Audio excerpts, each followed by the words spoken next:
Evangelio de Juan, capítulo 2, versos del 12 en adelante. Dice la palabra del Señor: después de esto, descendieron a Capernaum, él, su madre, sus hermanos y sus discípulos, y estuvieron allí no muchos días. Estaba cerca la Pascua de los judíos, y subió Jesús a Jerusalén, y halló en el templo a los que vendían bueyes, ovejas y palomas, y a los cambistas allí sentados, y haciendo un azote de cuerdas, echó fuera del templo a todos, y las ovejas y los bueyes, y esparció las monedas de los cambistas, y volcó las mesas, y dijo a los que vendían palomas: quitad de aquí esto, y no hagáis de la casa de mi padre casa de mercado. Entonces se acordaron sus discípulos que está escrito: el celo de tu casa me consume. Y los judíos respondieron y le dijeron: ¿qué señal nos muestras, ya que haces esto? Respondió Jesús y les dijo: destruid este templo, y en 3 días lo levantaré. Dijeron luego los judíos: en 46 años fue edificado este templo, y tú, ¿en 3 días lo levantarás? Mas él hablaba del templo de su cuerpo. Por tanto, cuando resucitó de entre los muertos, sus discípulos se acordaron que había dicho esto, y creyeron la escritura y la palabra que Jesús había dicho. Gloria a Dios.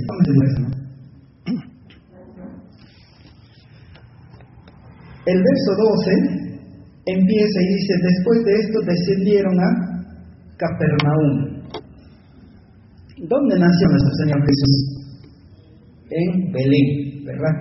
Belén está más o menos a 10 kilómetros de Jerusalén, está cerca de Jerusalén. ¿Dónde creció nuestro Señor Jesús?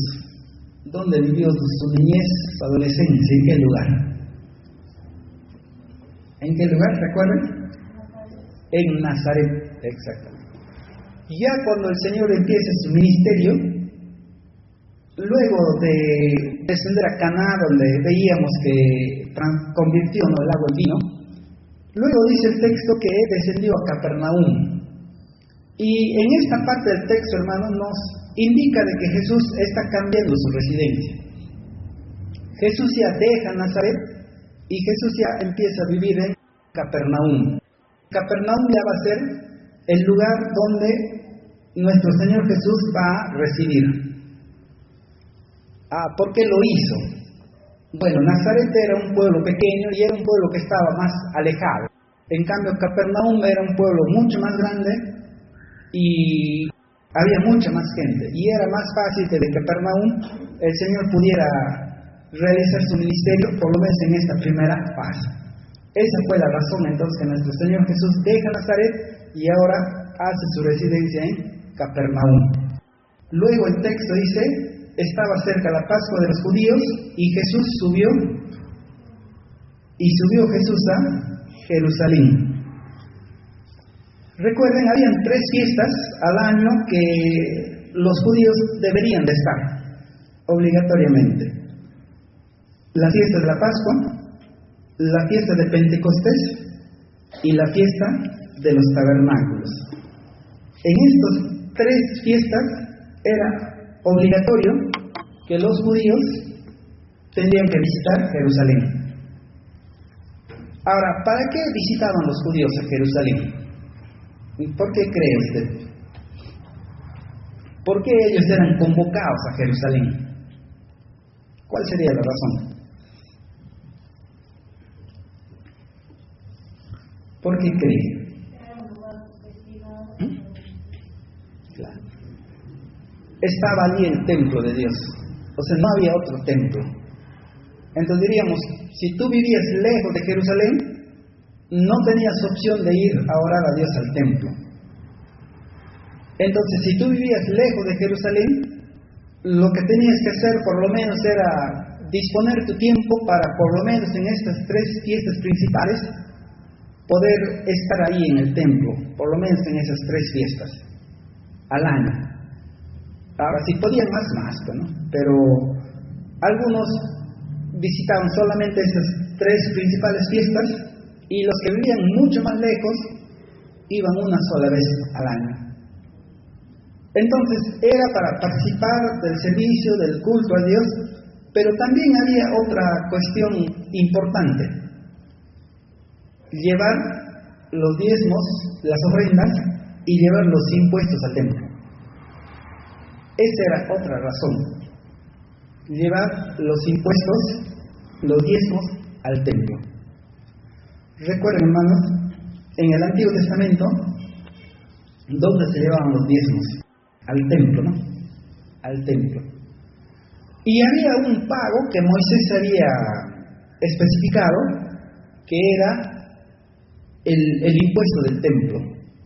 Pero este impuesto que todos los judíos tenían que llevar, tenía que ser en una moneda muy particular que se llamaba el siclo del templo. Ahora imagínense usted, ¿no? Si tienes judíos que viven en distintas naciones, ahora cada nación tiene su moneda, cada nación tiene su propia forma de moneda, pero cuando ellos entraban al templo, o sea, para ellos poder depositar ahí al templo, tenían que hacerlo en el ciclo del templo, así se llamaba la moneda. Entonces, ¿qué tenían que hacer? Tenían que cambiar, en algún lugar tenían que cambiar. Durante el transcurso del tiempo, el templo de Jerusalén poco a poco se convirtió, entre otras cosas, en un lugar donde se cambiaban las monedas. O sea, por ejemplo, si tú venías de lugares tan lejanos como Roma, y tú traías tu dracma, y tú traías tu moneda desde tu localidad, entonces tú llegabas al templo, y allí había en el templo, a los costados del templo, había cambistas donde tú ibas y cambiabas tu moneda por el ciclo del templo. Y una vez que tú cambiabas tu moneda, entonces llevabas eso y eso le dabas, eso entregabas al templo.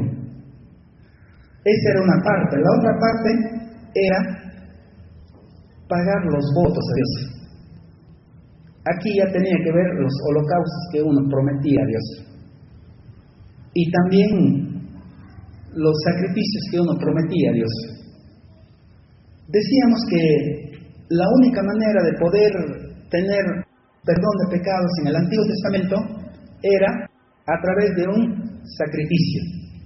Tenías que llevar una oveja, tenías que llevar lo que fuera, ¿no? De acuerdo a la persona en sí. Había ofrendas que se hacía a nivel de pueblo. Imagínense, todo el pueblo decía, no, nosotros vamos a ir a pedir perdón a Dios, pero por todo el pueblo. Entonces designaban pues al dirigente del pueblo y él tenía que ir a Jerusalén. Pero ¿qué cosa tenía que llevar ahí si es la ofrenda de todo el pueblo? Ahí tenía que llevar un novillo, un ternero. Ahora, si era ofrendas, digamos, personales, ya uno podía llevar pues una oveja, un cabrito, o si no podías nada, tenías que llevar un palomino. Y eso, para los que vivían cerca no era problema. Pero si tú vivirías lejos, diríamos a 100 kilómetros, 200 kilómetros, llevar tu corderito esos 200 kilómetros, claro, podías hacerlo, pero era muy complicado, muy complicado. Entonces, ¿cuál era lo más fácil? Lo más fácil era, pues, llevar tu dinero y llegar al Jerusalén, ir al templo y comprar allí tu animalito para que hagas tu ofrenda a Dios. Y eso hacían los que vivían lejos. Entonces, surgió una necesidad allí en el templo, una necesidad real.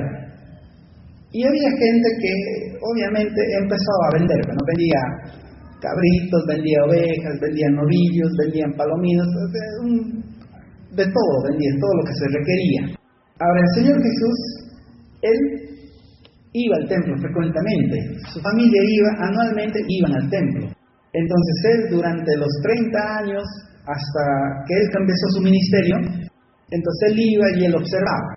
Pero no hay registro en la Escritura que Él haya, salvo cuando tenía 12 años, cuando empezó a discutir con los maestros de la ley, pero no hay otro registro que el Señor haya hecho otra cosa, solamente ir y participar. Pero ya cuando él cumple los 30 años, cuando él ya empieza su ministerio, ahora él va a Jerusalén. ¿Y qué cosa hace al llegar a Jerusalén? Va al templo y observa todo lo que hay en el templo, todo ese negocio que hay. Entonces nuestro Señor dice, se indigna y empieza a volcar todo eso. Y él empieza a decir esa frase que leemos en Juan. Dice, en el verso 14, llegó en el templo a los que vendían bueyes, ovejas y palomas, y a los cambistas allí sentados. Y haciendo un azote de puertas echó fuera del templo a todos, y las ovejas y los bueyes, y esparció las monedas de los cambistas, y volcó las mesas, y dijo a los que vendían palomas, quitad de aquí esto, y no hagáis de la casa de mi padre casa de mercado. Y aquí dice el texto, entonces se acordaron sus discípulos que está escrito, el cero de tu casa me consume. Esa era una profecía. Ya en el Salmo 69 estaba profetizado de que cuando el Mesías iba a manifestarse, él se iba a tener celo de la casa de Dios. Y ahí está cumpliendo esa profecía. ¿Qué cosa indignó más a Jesús? Él utiliza esas palabras ahí, ¿no? Leemos, dice, no hagáis de la casa de mi padre casa de mercado. No había orden, cada uno hacía lo que quería. Ahora, tener animales obviamente es bien complicado. Y tener animales, imagínense, traigamos animales, lo ponemos ahí afuera a la entradita. Nuestra hermana y yo nos botan. No, porque los animales son animales, ustedes no respetan nada, ¿no? Se ensucian en todo lado. Ahora imagínense tener miles de animales, entonces el ambiente realmente no era agradable. Y eso estaba a la entrada del templo. Entonces eso es lo que indigna al Señor Jesús. Entonces eso es lo que hace al llegar al templo.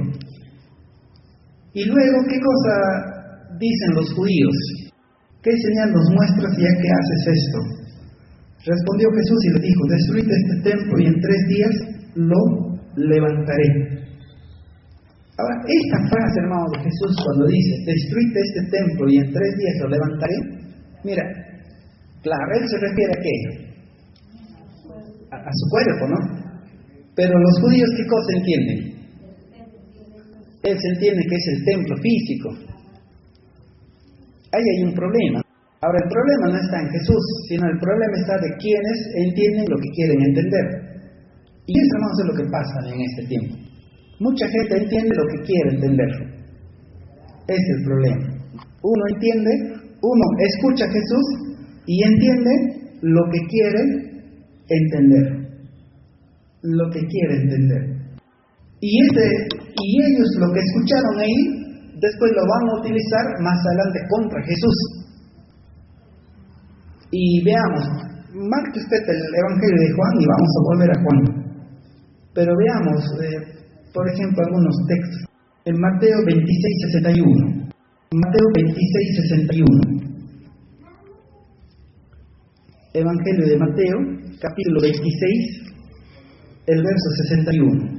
Que dijeron, esto si usted lee el título anterior es Jesús ante el concilio, es decir, cuando Jesús está siendo juzgado. Cuando Jesús ha sido arrestado y está siendo juzgado, ahí el verso 61 dice, y que dijeron, este dijo, puedo derribar el templo de Dios y en 3 días reedificarlo. Ahora leemos 27:40, Mateo 27:40. Aquí ya Jesús está ya crucificado, Jesús está en la cruz, y los judíos que pasaban, verso 39, y los que pasaban le injuriaban meneando la cabeza y diciendo, tú que derribas el templo y en 3 días lo reedificas, sálvate a ti mismo, si eres hijo de Dios, desciende de la cruz. Entonces, lo que Jesús había hablado en forma de profecía, eso lo utilizan contra el mismo Jesús. Lo utilizan en tono de burla. Lo utilizan en tono de querer causar, ¿cómo diríamos? dolor quizás no en Jesús mismo, ¿no? Hoy tú nos has dicho que lo vas a levantar en 3 días, ¿y dónde estás ahora? Estás crucificado, ya estás a punto de morir, ¿y dónde está? En tono de burla. Por eso no nos extrañe que mucha gente utiliza los dichos de Jesús y a veces lo utiliza contra Jesús mismo. Y lo pueden utilizar contra el pueblo de Jesús mismo, contra la iglesia de Cristo mismo. Y aquí hay otra cosa más que tenemos que ver. ¿Cuántas veces Jesús limpió el templo? Veamos Mateo 21. Mateo 21. Mateo 21. El verso 12, que lleva por título Purificación del templo. Esto ya es la entrada triunfal en Jerusalén. Esto es lo que se conoce como el Domingo de Ramos. Después que el Jesús entra a Jerusalén en el Domingo de Ramos, esto ya es la semana de la Pasión, la última semana de Jesús. Jesús fue crucificado el día viernes y aquí entra Jesús a Jerusalén el día domingo. Después de entrar entonces a Jerusalén, dice: y entró Jesús en el templo de Dios y echó fuera a todos los que vendían y compraban en el templo, y volcó las mesas de los cambistas y las sillas de los que vendían palomas, y les dijo: escrito está, mi casa, casa de oración será llamada, mas vosotros la habéis hecho cuevas de ladrones. Entonces, nuestro Señor Jesús 2 veces limpia el templo, 2 veces. Ahora, ¿por qué les menciono esto? Cuando algunas personas leen las Escrituras, ellos dicen: no, es que acá hay una contradicción. La Biblia no puede ser sin errores porque acá hay un error. Y uno le pregunta: ¿y cuál es el error? Bueno, ellos dicen: mire, el error está en que Juan narra y dice que Jesús limpió el templo ¿cuándo? Al inicio del ministerio. Y aquí Mateo narra y dice que Jesús limpió el templo ¿cuándo? Casi al final de su ministerio, casi 3 años después. Entonces ellos argumentan y dicen: entonces, ¿cuál es el verdadero? ¿Quién se equivocado? ¿Se equivocó Juan o se equivocó Mateo? Ahora, si se equivocó Juan, entonces la Biblia pues no es sin errores, sino la Biblia tiene errores. ¿Qué le respondería usted a ese tipo de argumento? ¿Qué dirías? ¿Qué le diríamos? Y es un argumento que usted quizás lo ha escuchado, yo por lo menos lo he escuchado, ¿no? De personas que quieren desacreditar la Escritura. ¿Qué le decimos? ¿Difícil?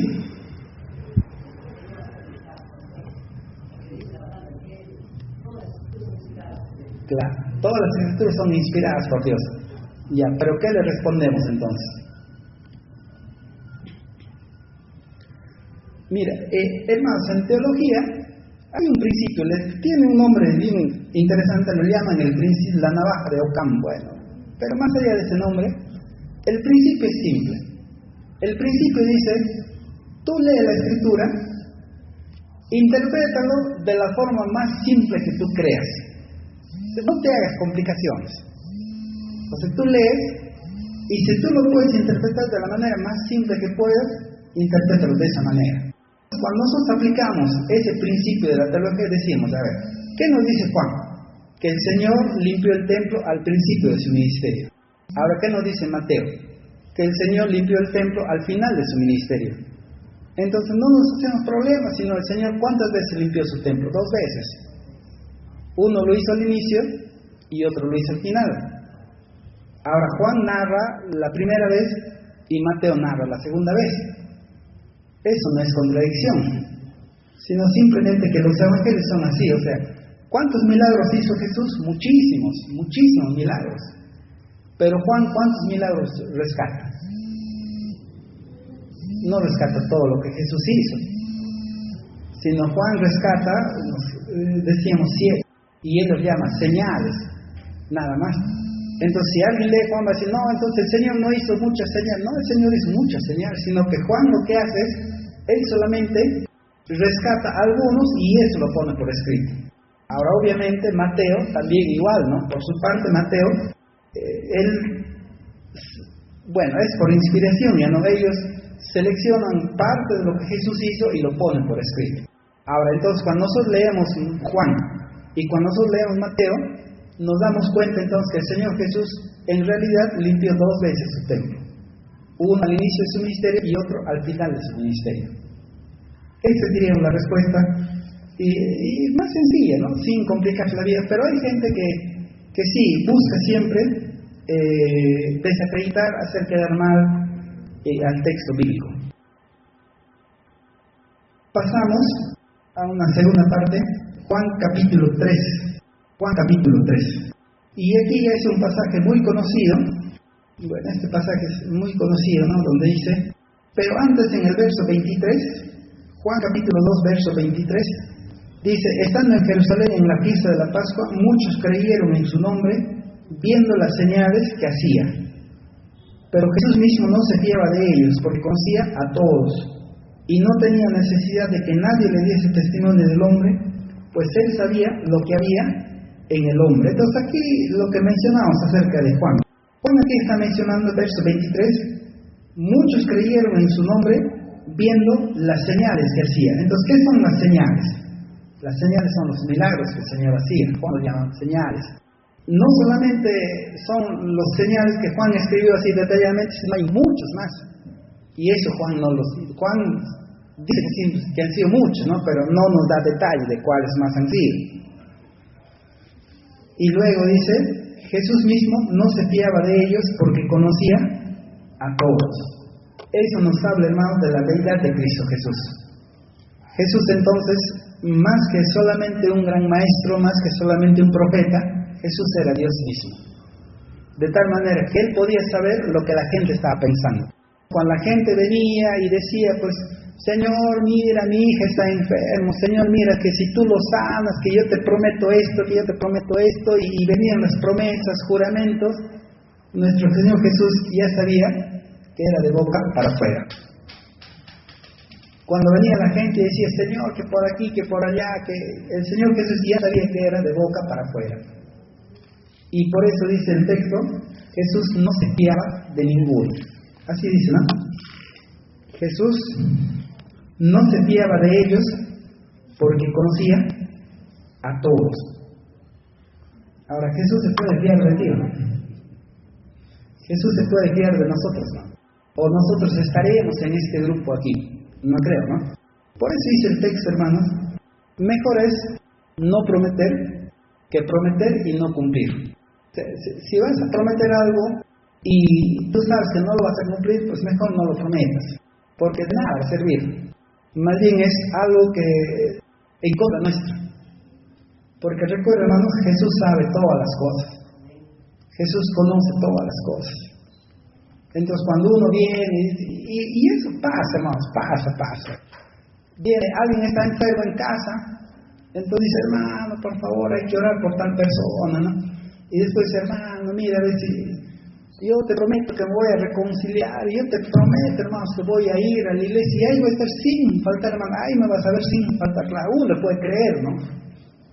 Pero Jesús ya está sabiendo si esa persona lo está diciendo con sinceridad de corazón, o solamente lo está diciendo de boca para afuera, hermano. Y obviamente, habrá tristeza en Cristo Jesús cuando uno lo hace de boca para afuera. Jesús conoce todas las cosas. Pasamos al capítulo 3. Juan capítulo 3, verso 1. Pasaje muy conocido, pero vamos a lecturarlo de todas maneras. Dice, había un hombre de los fariseos que se llamaba Nicodemo, un principal entre los judíos. Este vino a Jesús de noche y le dijo, Rabí, sabemos que has venido de Dios como maestro, porque nadie puede hacer estas señales que tú haces si no está Dios con él. Respondió Jesús y le dijo, de cierto te digo, que el que no naciere de nuevo no puede ver el reino de Dios. Nicodemo le dijo, ¿cómo puede un hombre nacer siendo viejo? ¿Puede acaso entrar por segunda vez en el vientre de su madre y nacer? Respondió Jesús, de cierto te digo, que el que no naciere de agua y del Espíritu no puede entrar en el reino de Dios. Lo que es nacido de la carne, carne es, y lo que es nacido del Espíritu, Espíritu es. No te maravilles de que te dije, os es necesario nacer de nuevo. El viento sopla de donde quiere y oye su sonido, mas ni sabes de dónde viene ni a dónde va. Así es todo aquel que es nacido del Espíritu. Respondió Nicodemo y le dijo, ¿cómo puede hacerse esto? Respondió Jesús y le dijo, ¿eres tú, maestro de Israel, y no sabes esto? De cierto te digo, que lo que sabemos hablamos, y lo que hemos visto testificamos, y no recibís nuestro testimonio. Si os he dicho cosas terrenales, y no creéis, ¿cómo creeréis si os dijere las celestiales? Nadie subió al cielo sino el que descendió del cielo, el Hijo del Hombre que está en el cielo. Y como Moisés levantó la serpiente en el desierto, así es necesario que el Hijo del Hombre sea levantado, para que todo aquel que en él cree no se pierda, mas tenga vida eterna. Jesús nos narra un encuentro de un gran personaje, Nicodemo. Ya recordamos quién es Nicodemo. Ahí la Biblia dice, un principal entre los judíos. Y Jesús dice que Nicodemo era un maestro entre los judíos. Entonces Nicodemo era parte del concilio, parte del cuerpo gobernante de Israel. Nicodemo entonces era una persona bastante importante en Jerusalén. No solamente en el aspecto político, sino también en el aspecto religioso. Y también en el aspecto económico también tenía muchos recursos. Ahora Nicodemo se le acerca a Jesús y ¿qué le pregunta a Jesús? ¿Qué le pregunta a Jesús?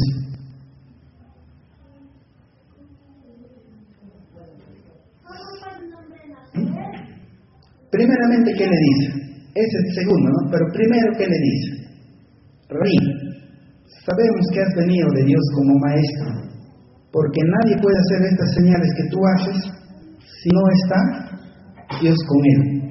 Nicodemo conoce las señales que Jesús hizo. Nicodemo ya sabe los milagros que Jesús hizo. Entonces se acerca a Jesús, porque Nicodemo, hermanos, en el fondo era un buscador de Dios. Nicodemo era una persona que buscaba a Dios. Quería conocer, quería saber. Pero, cuando Dios, hermanos, empieza a tratar con las personas, esa persona siente una inquietud en su corazón. Es como si tú no estás contento en el lugar donde estás. Y tú dices, no, pero tiene que haber algo más. No, pero yo quiero conocerlo más. Esa propia inquietud es lo que Nicodemo tenía. Y es lo que tiene mucha gente a partir de ahí de Nicodemo. Pero el asunto es que cuando Nicodemo se acerca a Jesús, quizás Nicodemo hace lo que hace mucha gente en este tiempo. Se acerca a Jesús, pero se acerca con rodeos. Se acerca con rodeo, le dice, Señor, mira, sabemos que tú has venido de Dios, porque nadie puede hacer las señales que tú haces si no está Dios con él. Ahora Jesús va directo al grano. Jesús va directo al grano y Jesús, ¿qué le responde? Dice, de cierto te digo, que el que no naciere de nuevo no puede ver el reino de Dios. Nicodemo un poco está hablando generalidades, Nicodemo un poco está yéndose por las ramas, y Jesús le plantea las cosas directamente. Lo que Jesús le dice es, Nicodemo, mira, realmente lo que tú estás buscando saber es si tú eres salvo o no. Y la respuesta de Nicodemo es que tú no eres salvo.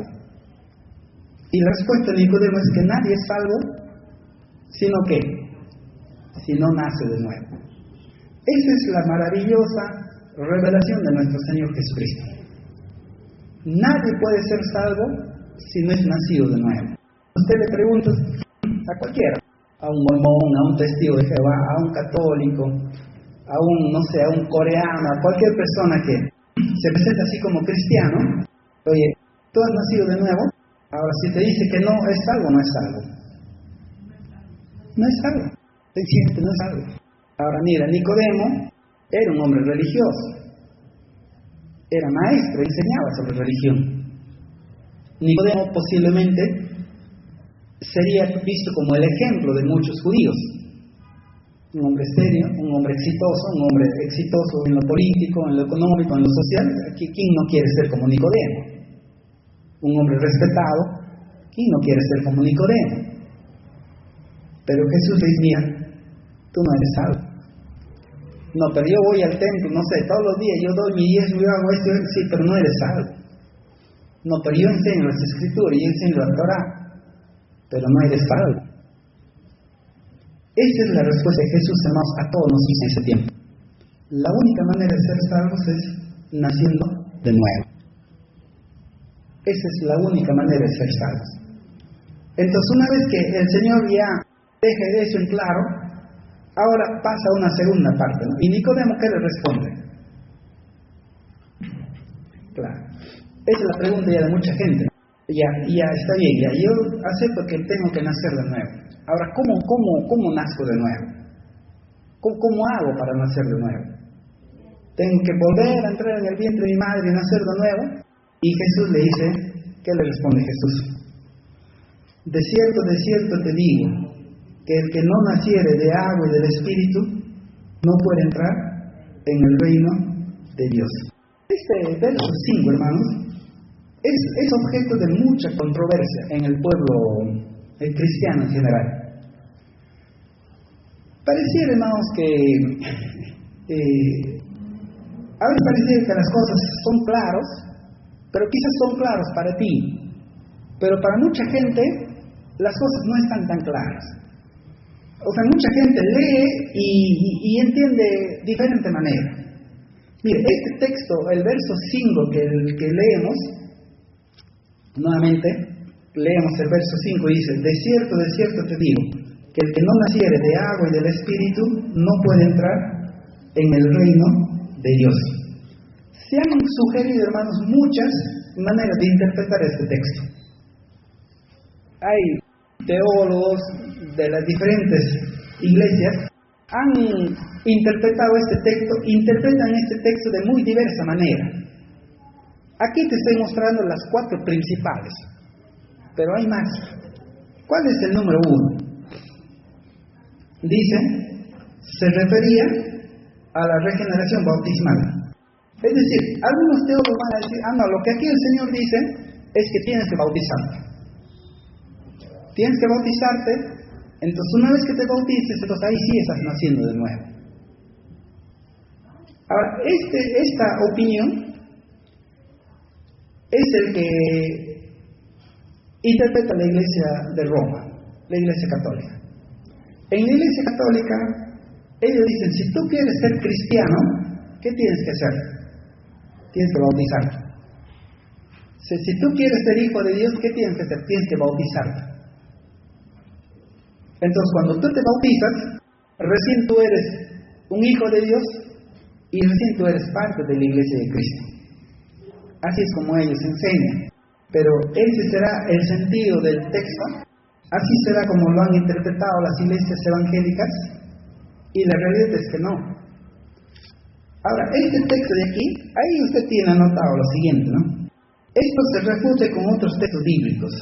Por ejemplo, leamos Efesios capítulo 2, Efesios capítulo 2, versos 8 y 9. Segunda, Efesios capítulo 2, versos 8 y 9. Eso es lo que el apóstol Pablo está diciendo, porque por gracia sois salvos por medio de la fe.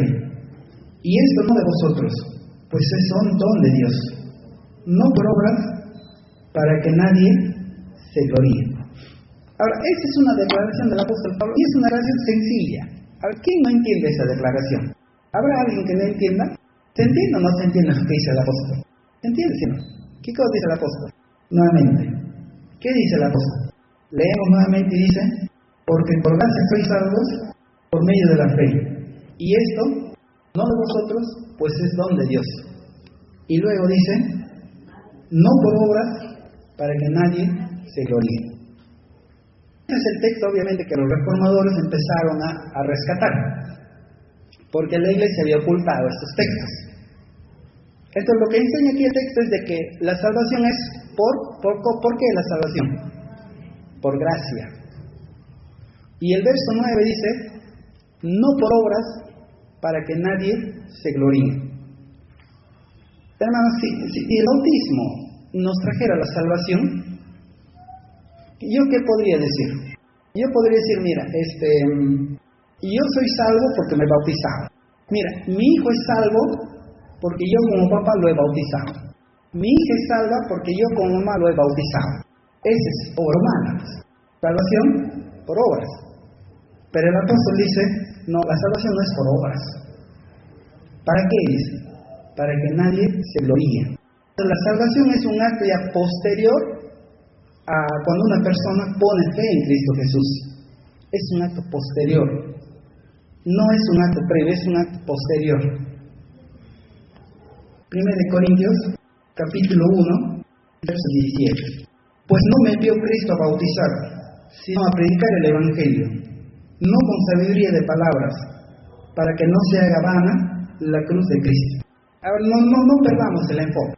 Decíamos, hermanos, cuando Jesús dice que es necesario nacer del agua y del Espíritu, esto tiene diversas interpretaciones.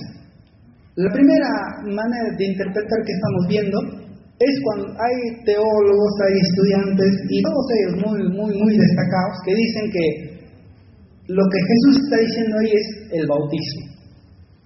O sea, cuando Jesús dice tienes que nacer del agua, ellos afirman que Jesús está diciendo tienes que nacer, tienes que bautizarte.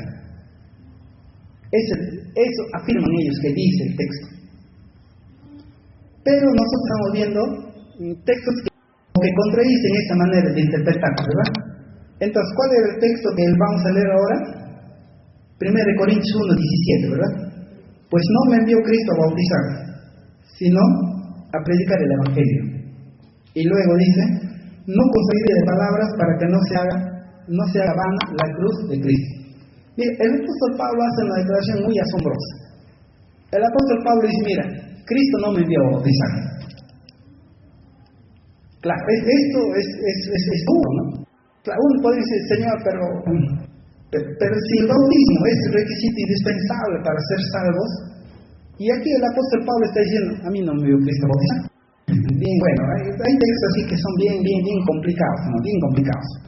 Ahora, eso no quiere decir que ya no se debe bautizar, ¿no? La iglesia bautiza. Yo mismo me he bautizado. Tenemos que bautizar, pero tiene su lugar, ¿no? Ahora veamos otro texto más, Romanos 5:1. Romanos capítulo 5, el verso 1. En Romanos capítulo 5, el verso 1. Dice, justificados pues por la fe, tenemos paz para con Dios, por medio de nuestro Señor Jesucristo. Justificados pues, ¿por qué? Por fe. Entonces, hermanos, cuando se escucha este tipo de conclusión, ¿no? De opinión que dice que cuando el Señor dice hay que nacer del agua, en realidad el Señor está diciendo que tienes que bautizarte, por lo menos eso no encuentra coherencia con otros textos que estamos leyendo. Y hay muchos textos, solamente hemos leído 3. Pero también hay una parte práctica, ¿no? Eso es lo que yo veo, también una parte práctica. A veces, cuando hay personas que están al borde de la muerte, viene la familia, y yo les narro varias veces, ¿no? Testimonio por de un amigo que su mamá estaba ya anciana y ya estaba pues muy mal, ya estaba ya a punto pues, de morir. Y ella era católica, pero católica de pies a cabeza.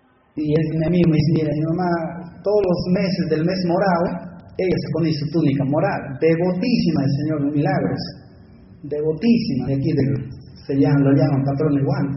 Todo el mes estaba así. Pero cuando ella ya pues está mal y está en cama, mi amigo invita a 2 pastores que no eran de aquí de Huánuco a visitarlo. Y ellos van a la casa y obviamente le hablan a la anciana, ¿no? Y es sorprendente lo que me cuenta este hermano. Él dice, cuando los pastores entraron, la anciana les dijo, pasen. Los estaba esperando. Y ese mi amigo, mira, a mí me sorprendió totalmente. Yo no le dije que voy a traer. Y es más, yo lo llevé con miedo, porque mi mamá tiene un carácter así fuerte. Y es cuando desagotaba a la gente. ¿Qué le vas a hablar del Evangelio? Ahí te botaba en una. gente antigua, pues imagínate, gente de antes, ¿no?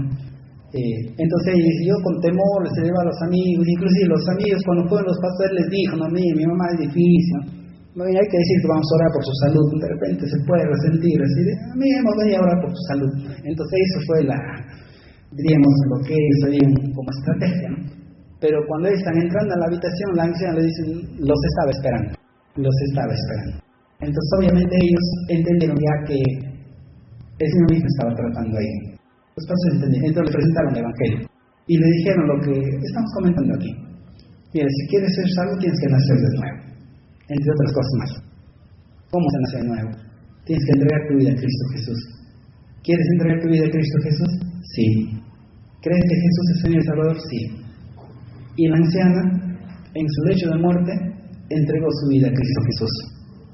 Y a los pocos días murió. Ahora la pregunta es, ¿ella fue salva? ¿Fue bautizada? Por lo menos el catolicismo son mucho más consistentes. Cuando una persona está al borde de la muerte, entonces ellos visitan, obviamente, ¿no? La persona puede reconciliarse con Dios, entonces ellos son muy consistentes y dicen, mira, si tú eres bautizado, no soy bautizado, no, para salvar tienes que bautizar. Entonces, ¿cómo bautizan ellos? Con 2, 3 gotitas de agua. Agarran un vasito, ponen su dedo ahí, lo ponen así en su frente y ya está bautizado. Ya, mira, ya, tú no has sido bautizado, ya yo te bautizo, y listo, ya. Muy bien, ya usted ya es bautizado, entonces usted ya es hijo de Dios, entonces ahora usted ya está reconciliado con Dios.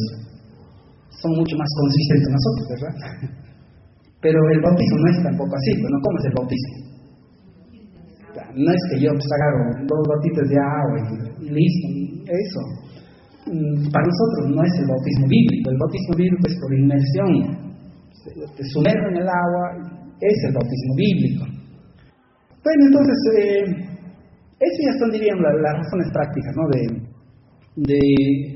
De por qué muchos, al igual que yo, muchos creen que lo que Jesús está diciendo aquí no tiene que ver con el bautismo.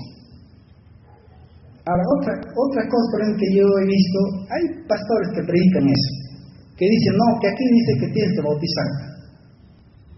Y algunos inclusive dicen, ¿no?, de que, no, mira, tienes que bautizarte y tienes que bautizarte en mi iglesia. No, que yo me bautizaría en otra iglesia más que no vale. Tienes que bautizarte en mi iglesia. Se arrogan a sí mismo la capacidad de salvar un alma. Claro, entonces el pastor de esta iglesia dice, no, mira, si tú quieres salvar tienes que bautizarte, pero no en cualquier iglesia, tienes que bautizarte en mi iglesia. Ahora, y en mi iglesia cualquiera no te puede bautizar. Tiene que bautizarse el pastor principal, o alguien que esté autorizado por el pastor principal. Entonces, finalmente, si tú te pones a pensar, dices, a ver, entonces la salvación de esa persona, ¿de quién va a depender? ¿Del pastor principal? Pero es el mensaje que uno entiende, ¿verdad? Es el mensaje que uno entendería, ¿no? Pero, bíblicamente es así, no es así. Si fuera así, hermanos, entonces, ¿para qué pues voy a predicar a una persona que está en moribundo? ¿Para qué le predicaría? Le está engañando. O sea, si realmente el bautismo es un requisito para ser salvo, entonces si yo veo que alguien está en un accidente y está a borde de la muerte, ¿para qué le predicaría?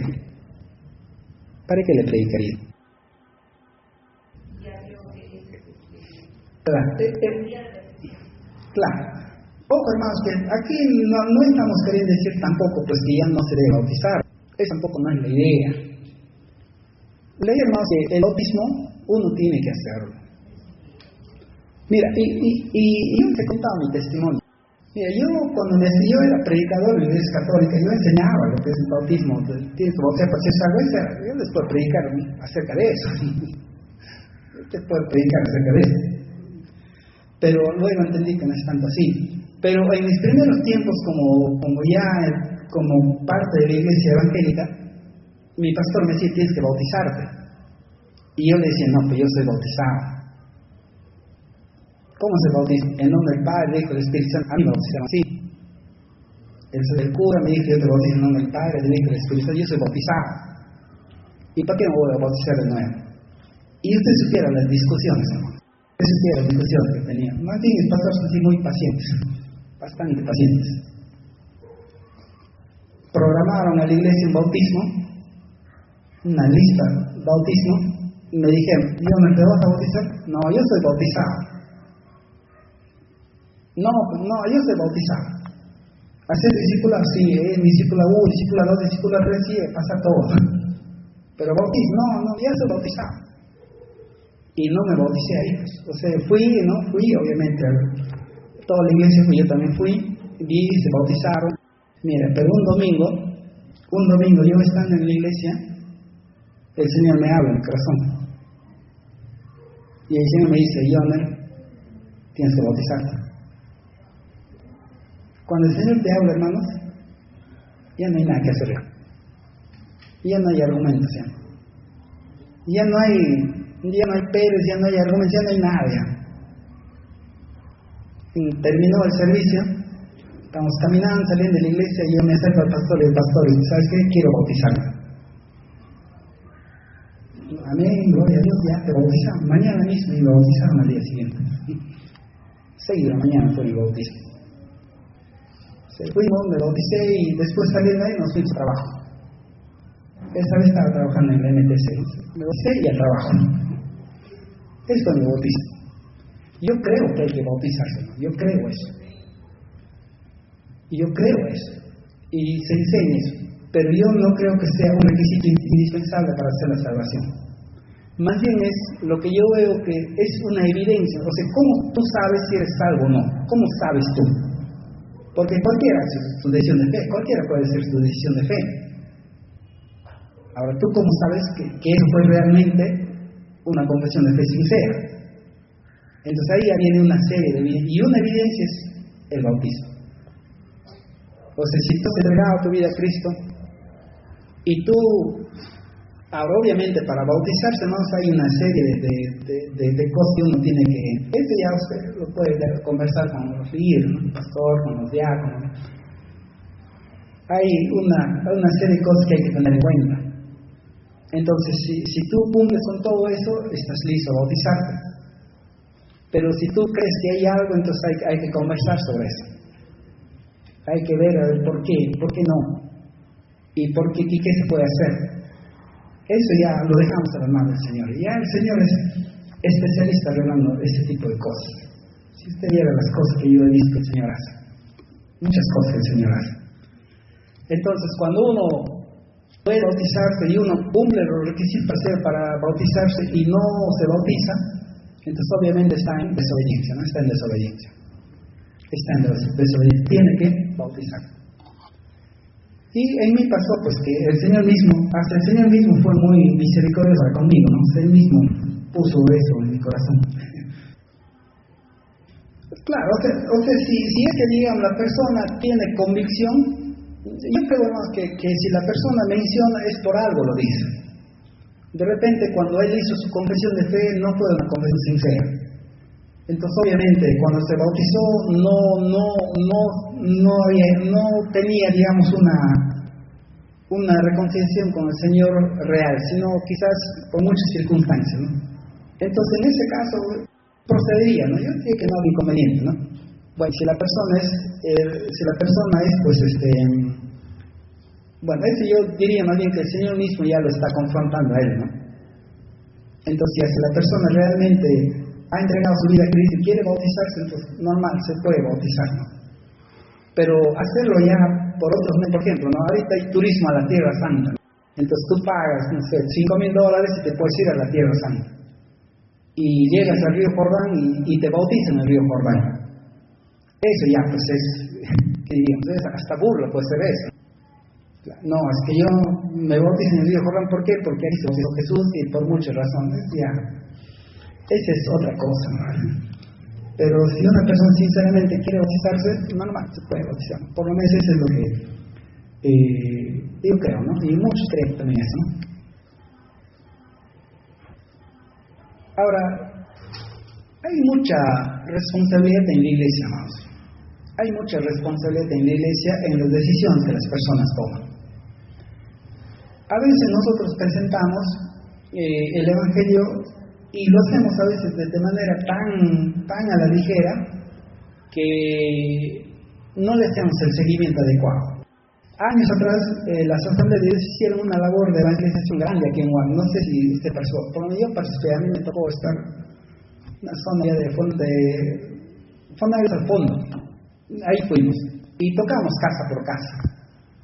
Y ese día, el grupo que yo fui, por lo menos unos 40 personas entregaron su vida a Cristo. Pero luego ya nunca más los volvimos a visitar. ¿Por qué? Porque primeramente esa zona está muy lejos de aquí. Y además son hogares así dispersos, por aquí, por allá, por allá. Claro, la recomendación fue pues que las iglesias pudieran hacer el seguimiento. Pero yo recuerdo cuando aquí, inclusive aquí, eso ya nos encargaron de hacer el seguimiento. A mí me encargaron una zona que es del puente Caricanto, la zona arriba, en las alturas. O sea, en esa que hay arriba, ahí también nos encargaron una lista de personas que habían tomado su decisión. Ahora nosotros íbamos a visitarlos caminando, buscando. Qué complicado. Algunos los hallamos, algunos no. Pero ya no fue posible hacer sostenible en el tiempo. Entonces, ahí ya quizás a nivel de iglesia ya tendría que ver ahí.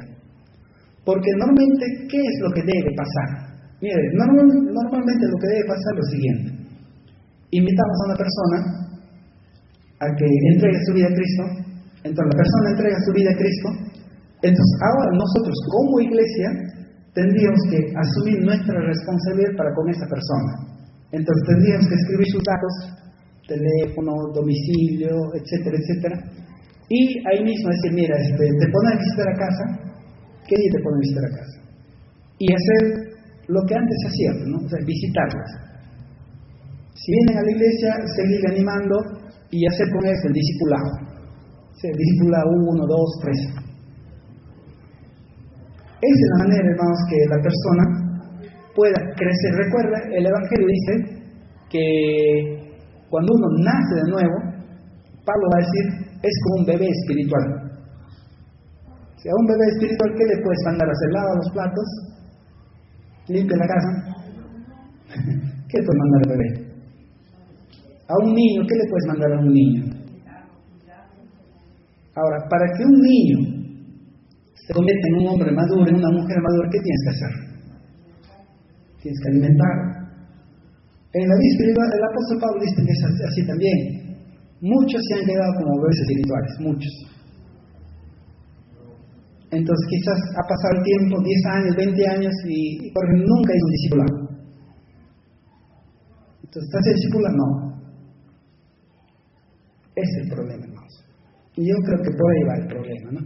Es decir, en referencia a nivel de iglesia, en referencia a nivel de lo que nos corresponde a nosotros hacer. Ahora, si nosotros hacemos eso y hacemos más, y la persona pues decide, ya, pues sus propios caminos, eso es otra cosa, ¿no? Y hay mucha gente que decide sus propios caminos, ¿no? Pero sí, al final, cada persona mismo tiene que decidir por sí misma. O sea, el nacer de nuevo es el principio de todo, ¿no? Pero de ahí viene toda una serie de cosas que tenemos que hacer. La segunda interpretación es que se refiere al saco de agua que acompaña el nacimiento físico. Se contrasta así el nacimiento físico con el nacimiento espiritual. Cuando Jesús está diciendo, tienes que nacer del agua, entonces lo que se está refiriendo dice, ese es el nacimiento físico. Has nacido físicamente, sí, pero ahora ¿qué tienes que hacer? Nacer del Espíritu. Nacer del agua y nacer del Espíritu. Entonces cuando vemos el siguiente verso, Juan capítulo 3, verso 6 dice, lo que es nacido de la carne, carne es, y lo que es nacido del Espíritu, Espíritu es. Ahora, si tú lo lees juntos, el 5 y el 6 dice, respondiendo Jesús dijo, de cierto te digo, que el que no naciere de agua y del Espíritu, no puede entrar en el reino de Dios. Lo que es nacido de la carne, carne es, y lo que es nacido del Espíritu, Espíritu. Ahora, recuerden más el contexto, o sea, ahí tenemos que ver el contexto también. Mira, Nicodemo, como buen judío, como maestro judío, ¿qué cosa enseñaba Nicodemo? Nicodemo enseñaba que para ser salvo era suficiente haber nacido siendo judío. Es decir, tú has nacido dentro del pueblo judío, entonces automáticamente eras salvo. Salvo por linaje, porque eres un hijo de Abraham. En Jesús le dice, no, Nicodemo, no eres salvo. Lo que has nacido de la carne, carne es. Lo que has nacido del agua es tu nacimiento carnal. Pero eso no te alcanza para ser salvo. Ahora, para ser salvo tienes que nacer del Espíritu. Y eso ya es aceptar a Cristo como Señor y Salvador. Entonces, eso es la interpretación que creo que esto es lo más correcto al respecto. Pero hay otra interpretación, ¿no? La C, por ejemplo, dice, se refiere al bautismo de Juan en el Jordán, es decir, bautismo de arrepentimiento. Ese es lo que Juan bautizaba, ¿no? Bautícese por arrepentimiento. Y otros van a decir, no, que aquí se refiere a la palabra de Dios, que el agua se refiere a la palabra de Dios. Entonces, que tú tienes que conocer la palabra de Dios para que puedas nacer de nuevo. Entonces, mira, aquí te he presentado esas 4 interpretaciones, diríamos las más conocidas, respecto a este texto que dice, tienes que nacer del agua y del Espíritu. Ahora hay más. Pero nos quedamos ahí. Ya lo demás, ya usted conoce la serpiente de bronce. Recuerda la serpiente de bronce, ¿no? Cuando el pueblo era rebelde ante Dios, Dios mandó, dice, serpientes ardientes. ¿Y qué hacían las serpientes ardientes? Mordían a los israelitas. Y estas serpientes ardientes eran venenosas. Cuando el pueblo clamó, cuando el pueblo lloró, cuando el pueblo clamó, y Moisés fue a Dios, ¿qué le dijo a Moisés? Hazte una serpiente de bronce y ponlo así en la parte más alta, en un asta, en una madera, ponlo ahí arriba. Y de tal manera que cualquiera que es mordido por la serpiente y mira a esa serpiente de bronce, inmediatamente es salvo. Y Jesús le está recordando esto a Nicodemo, y es como si Jesús le dijera a Nicodemo, no, Nicodemo, mira, tú has sido mordido por la serpiente pecado. Y tú vas camino a la muerte. Y es como que Jesús ya está anticipando su muerte. ¿Dónde fue colgado Jesús? En la cruz, en el madero. Entonces Jesús le está diciendo a Nicodemo, mira, el Hijo del Hombre un día va a ser colgado en el madero. Y todos los que ponen fe en el Hijo del Hombre va a ser salvo. Todos los que ponen fe en Cristo Jesús van a ser salvos. Y eso, hermanos, también forma parte cuando nosotros hacemos la oración del pecador. La oración del pecador nosotros decimos, Señor Jesús, acepto que tú moriste por mí en la cruz, por mis pecados. Esa es parte de la oración del pecador. Señor, mira, tú moriste en la cruz, pero yo acepto que tú moriste por mis pecados. Y eso es lo que Jesús está enseñando a Nicodemo. Muy bien, muchas cosas, vamos a ponerle pie. Vamos a ponerle pie.